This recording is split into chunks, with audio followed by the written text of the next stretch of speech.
Hello, friends. So, in the current moment, we know that there is a lot of fear about the war that might erupt in Iran and US involvement in that war. And for that, we need to ask a lot of questions of our elected representatives, such as, most importantly, do they know what they're doing? And sadly, as ever, as we've seen for the past 30 years of failed excursions into the Middle East, it seems that the people that we trust with the most fateful decisions in society actually have no clue what they're doing and are gearing up for yet another monumental failure of the kind that we're all too familiar with now. And the evidence that we have for this is this recent interview conducted by Tucker Carlson with Ted Cruz. Now, it's 2 hours long, goes into a lot of detail about a lot of subjects. You can see that Tucker's posted the entire thing on his Twitter account with timestamps for the subjects that we're talking about. So you go into a lot of detail about previous wars like the Iraq War, which we were also lied into.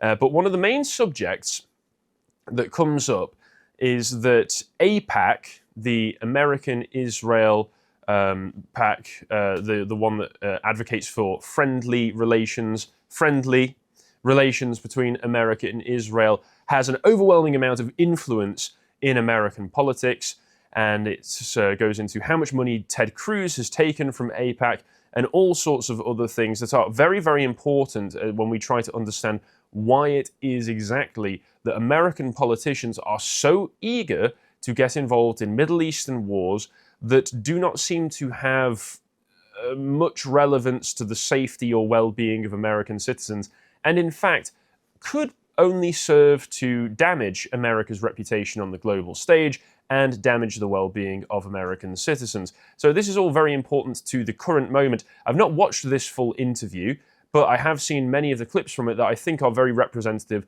of how the interview goes. And I don't want to just go through clips that would appear to be from sources that would bias it in one way or the other, like Tucker Carlson, who you could argue would want to bias it in a way that makes Ted Cruz look bad because Tucker Carlson is against the idea of a war with Iran. I've also got some clips from Ted Cruz himself that he's been posting to try to make himself look good, and we can see if they actually do. So first of all, the first clip that came out before the full interview was released was very eye-opening. Now, this is Ted Cruz on Iran, asked a very simple question by Tucker Carlson, which is, seeing as you are very eager to go to war in Iran, topple the government and enact regime change there, do you know the most basic details imaginable about the population of Iran and its demographic breakdown? Because, just to let everybody know, that sort of stuff when you're trying to enact regime change is very, very important to understand the dynamics of the population, the opposing groups and factions that might exist there, the sheer number of people so that you can understand how many people that you would need to send there to be able to manage the large population that is Iran. These are very important questions and the sorts of questions that weren't really addressed properly with Iraq or Afghanistan, which is why it was that those occupations went so horribly. So let's check out this clip and see what old Ted has to say. How many people live in Iran, by the way? I don't know the population. At all? No, I don't know the population. You don't know the population of the country you seek to topple? How many people live in Iran? 92 million. Okay. Yeah, How could you not know that? I don't sit around memorizing population tables. Well, it's kind of relevant because you're calling for the overthrow of the government. Why is it relevant whether it's, because, it's 90 million or 80 million or 100 million? Why is that relevant? Because if you don't know anything about the country... I didn't say I don't know anything about Okay, what's the ethnic mix of Iran?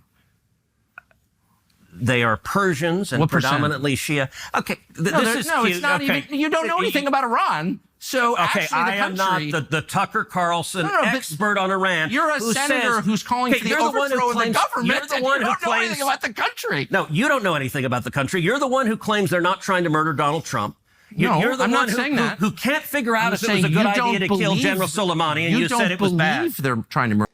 So straight away, this clip is very, very embarrassing for Ted Cruz because it would be basic practice, I would hope, that if you're planning on overthrowing a government that you know basic details about the population And it's not pointless trivia to know such things. Again, these will be things that are necessary to know for the basic realities of practically occupying a nation. When you have troops on the ground, you need to know these things just for the sake of basic diplomacy when you're in the country talking with the groups that are still there.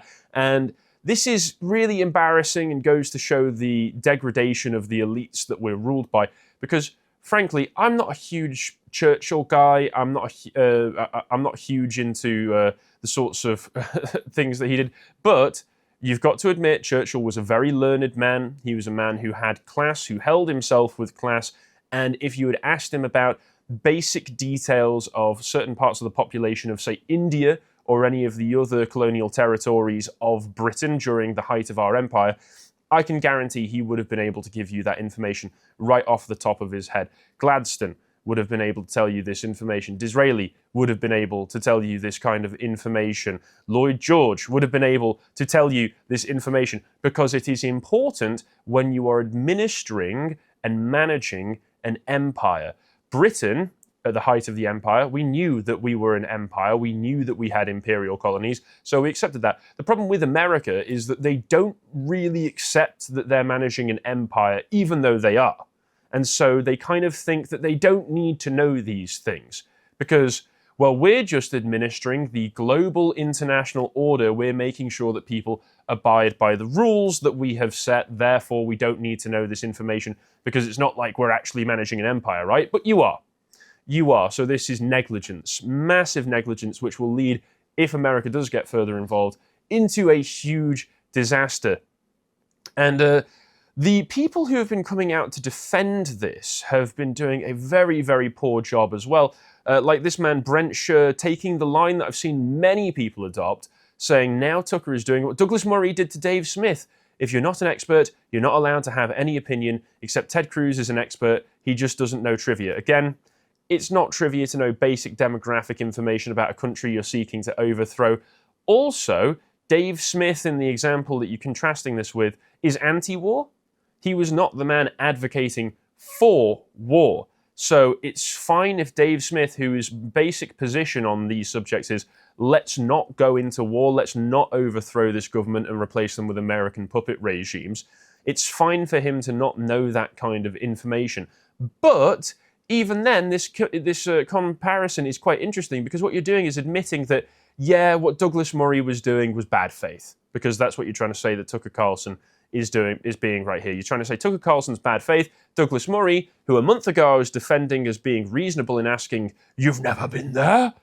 was actually being unreasonable in bad faith by saying it. So we're allowed to flip the script now that we can use this against you, because that's all they can do, is they can try and use your own tactics against them. But they don't really understand, they're not intelligent enough to understand why the argument was powerful in the first place, that Douglas Murray was being an arsehole asking that question. So they completely mangle this, because again, yeah, it's not a gotcha to say, do you know anything about the country you're looking to overthrow? Basic information. The other one that they've tried to do is this, Star Wars movie brain. Eric Erickson saying, well done to whoever did this. What is the population of the Death Star? Asks Tucker Carlson to a beleaguered and confused Luke Skywalker. Except the difference here is, again, Luke Skywalker, I can't believe I'm having to explain this. You would think that grown men would have the basic understanding of the arguments that they're making, but they just don't.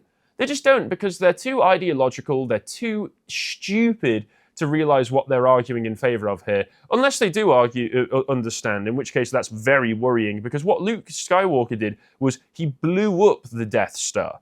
The 2 million or however so many people were in the Death Star did not matter to him because they were all dead, right? He wasn't looking to enact regime change within the Death Star, in which case it probably would have made sense to know the population of the Death Star and the various different factions and organizations that were within it, because that can help you manage and occupy a geographical location. So either Eric Erickson, certified madman Mark R. Levin, and Ted Cruz himself don't understand what happened in Star Wars, or they're just planning on blowing up Iran damn the consequences. Very worrying, given what interference in the Middle East has done for the region thus far this century, which is do nothing but destabilize it and cause massive population movements into Europe. So thanks for that. Also, Ted, I'm sorry, sharing this meme will not unown you. Sharing this meme will not reverse time and make it so that you are actually being really cool and really interesting and intelligent in the interview with Tucker Carlson. It makes you look like an idiot, because this is the best that you can come up with. And but there is one other funny thing. The one funny meme that's come from this, which is Tucker Carlson pointing the gun at you, asking questions about basic trivia. What's the 365-day average rainfall of Tehran? Funny joke, right? But also, I'm going to play devil's advocate here, okay? Depending on how long you expect an occupation to last, probably relevant information to know the weather conditions of a territory that you're planning on occupying with the military, where you're probably going to face resistance from people who know the weather conditions and terrain a lot better than you do. Probably relevant information. So it's not entirely unreasonable for Tucker to want to know if you know that, or at least know that you have experts looking into the matter who will be able to inform the troops on the ground, because knowing weather conditions, knowing terrain, knowing the general geography and ethnic breakdown and population figures of a country means the difference between life and death for the soldiers on the ground. Unless, like Ted Cruz and others, you may not actually care about the lives of the people on the ground, which is quite unfortunate. But that's all taken from the clip that Tucker Carlson shared. So maybe the clips that Ted Cruz puts out there will make him look better, because of course Tucker may have taken it out of context. He might have cherry-picked a clip that will make Ted look terrible when the rest of it makes him look great. So what is Ted Cruz himself sharing? Well, he's saying that he emphatically supports killing terrorists who seek to kill Americans, that is what America first means. Again, Iran is very, very far from America. I know Americans aren't great with maps, Ted Cruz included apparently, but Iran is very, very far and very, very territorial. And the only reason that Americans come into the line of fire of Iran is because of the fact that America has bases over there, right? In the Middle East to order and maintain order on international markets and shipping and whatnot.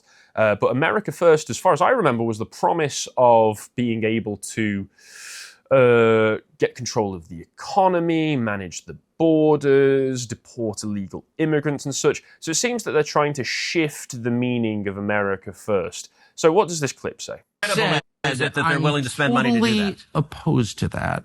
It's awful. I am against killing anybody, actually, and especially foreign government. Okay. I'm asking about your allegation and the Prime Minister of Israel's allegation that Iran is trying to murder the president. Killing terrorists is a good thing. Killing people who are trying to murder Americans is a good thing. Because if you're America first, you want to protect America. And so killing Osama bin Laden was a fantastic day for the world. But you don't really believe that they're trying to murder Trump, or you? Yes, I do. Yes, I do. Then why aren't you saying? Okay, so he's saying, and as far as I can tell, I've not seen any evidence produced by this, that the Iranian regime is trying to murder Donald Trump.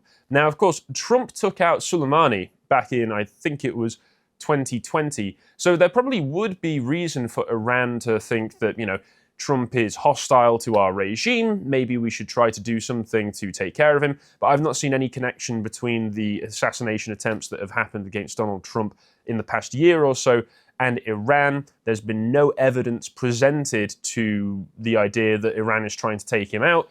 And so Tucker Carlson is quite rightfully here saying, you don't honestly believe this, do you? And Ted Cruz is like, yeah, I believe it. I'm not going to produce any evidence. If I had any evidence, I probably would have posted a longer clip, because it would be me explaining the evidence showing that Donald Trump is under threat from Iran before he started to make very aggressive gestures towards them, making it seem like they want to go to war. So that doesn't make Ted look great. And then there's this one. This is one of the biggest ones, really. This is the big one, frankly, where he's asked questions about AIPAC, how much money he's accepting from AIPAC as representatives of Israel, and he says, "Oh, Tucker, Tucker, my friend, you're obsessed with Israel, you raging anti-Semite." Seem to be sincere. By the way, Tucker, it's a very weird thing. The obsession with Israel, when we're talking about foreign countries, it's hardly an obsession. You're not talking about Chinese, you're not talking about Japanese, you're not talking about the Brits, you're not talking about the French. The question, what about the Jews? What about the Jews? Oh, I'm an anti-Semite now. Senator, you're asking the questions, Tucker. You're asking, why are the Jews controlling our foreign policy? Senator, that's what you just asked. Hardly saying that, and I have That is exactly what you just said. Well, actually, you seem to... So yeah, he's just saying, why are you so obsessed? You're obsessed. Why are you suggesting that Jews control our foreign policy? Also, in this post, I'll say, I came to the Senate committed to being the leading defender of Israel. I'm proud to have the support of groups like AIPAC and the American Jewish community who advocate on behalf of close U.S.-Israel relationship. The obsession over American Jews participating in politics has to stop. Yeah, but what you're suggesting there is that your number one priority over the well-being of Americans, over the well-being of America, is Israel. And you're also suggesting here that the only reason that American Jews participate in politics is to ensure closer ties between America and Israel, rather than America itself as a nation, as its own entity. It has to be completely tied in with Israel, which is very strange because I don't think that's how all American Jews behave. And also, again, why are you so obsessed with Israel? I'm literally here to defend Israel. Okay. You can only choose one. You're only allowed to choose one. You can't suggest that people are being crazy about about Israeli influence in American politics when you yourself have said that you are there to be a leading defender of Israel. That is a major contradiction. Also, this clip is missing some vital context. Hate to community note fact check you, but it misses out Tucker's response, which is, as you would expect, very succinct. Why the obsession is Israel?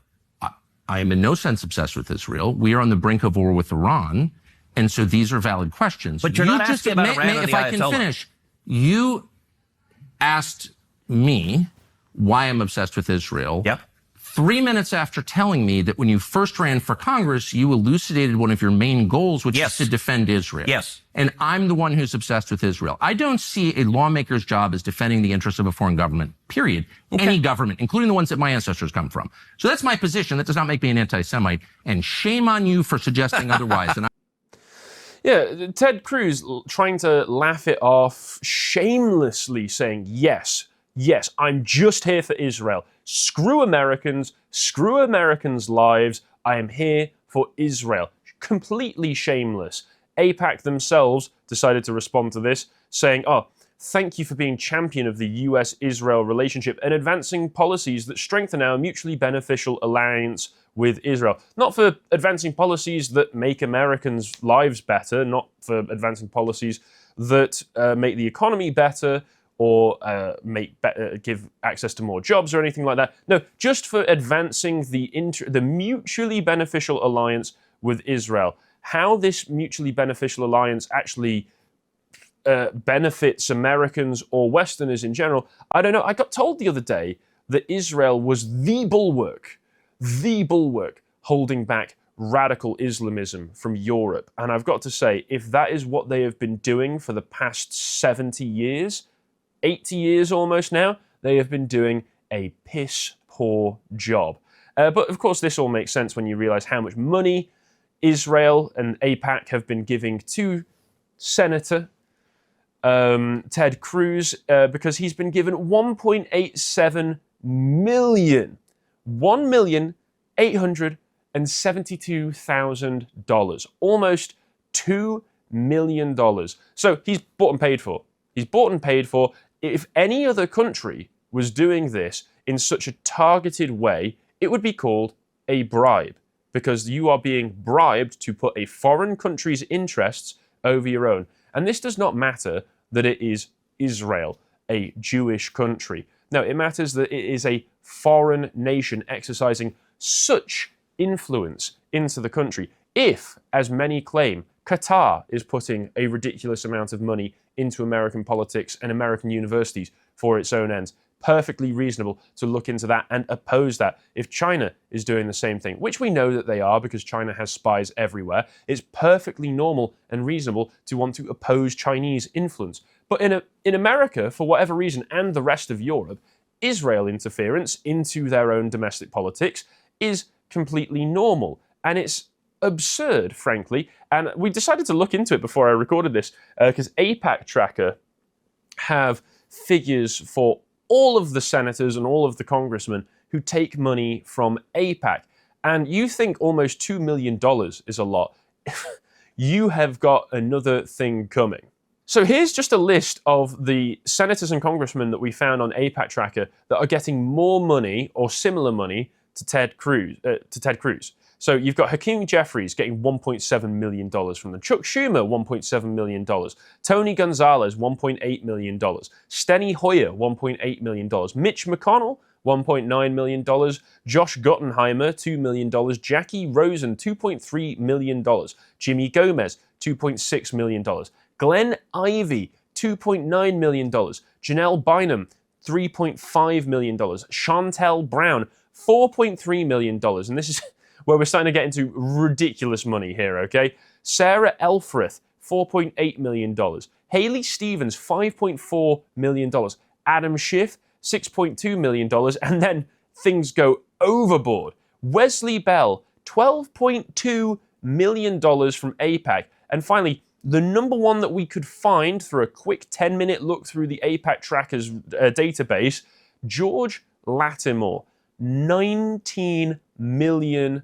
$19 million from one lobby lobbying on behalf of a foreign country. These are political bribes, and the amount of influence that AIPAC and Israel have in American politics and the amount of money that they have going around to give to people to lobby on their behalf, the bribes going around are absolutely ridiculous. So if anything, Ted Cruz should be asking himself, why am I accepting such a low figure? Ted Cruz is really going to bat for them. He's tanking his own reputation, coming across like an idiot in interviews with Tucker Carlson on behalf of this country. Mate, you can at least ask for a bit more. You're earning it.